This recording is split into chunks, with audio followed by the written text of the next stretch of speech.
তোরা কি আবার কেউ ডান্স প্র্যাকটিস করছিস নাকি? বলেও কিন্তু করতে যাস না। দেখ, আমার মা স্কুল টিচার, তো রিকোয়ারমেন্টটা আমারই সবার আগে হবে। আর আমি একটা ভালো নামি একটা ডান্স স্কুলে ডান্স শিখছি।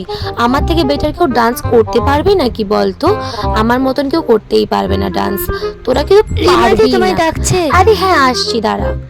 তোরা জানিস আজকে আমাদের ইংলিশ ম্যাম আসবেন না, কারণ ইংলিশ ম্যাম তো আমার মাকে কাল রাত্রেই ফোন করে বলে দিয়েছে, কারণ আমার মা স্কুল টিচার। তো তোরা যদি মনে করিস তাহলে আমার সাথে খেলতে পারিস, তাহলে তোদেরকে আমিও আগে থেকে সব জানিয়ে দেবো। তোরা এই চ্যাপ্টারটা পড়ছিস?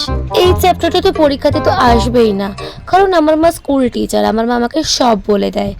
তো আমি মাকে বলেছিলাম, মা এই চ্যাপ্টারটা আপনার মুখস্থই হচ্ছে না, মাও আমাকে পড়িয়ে পড়িয়ে পারছিল না, তো সেই জন্য মা এই চ্যাপ্টারটাকে স্কিপ করে গেছে। তো তোরা এই চ্যাপ্টারটা স্কিপ করে যা, কষ্ট করে আর পড়তে হবে না। আজকে আমাদের না লাস্টে 3টে পিরিয়ড অফ যাবে, চল আমরা সবাই মিলে মাঠে গিয়ে খেলি।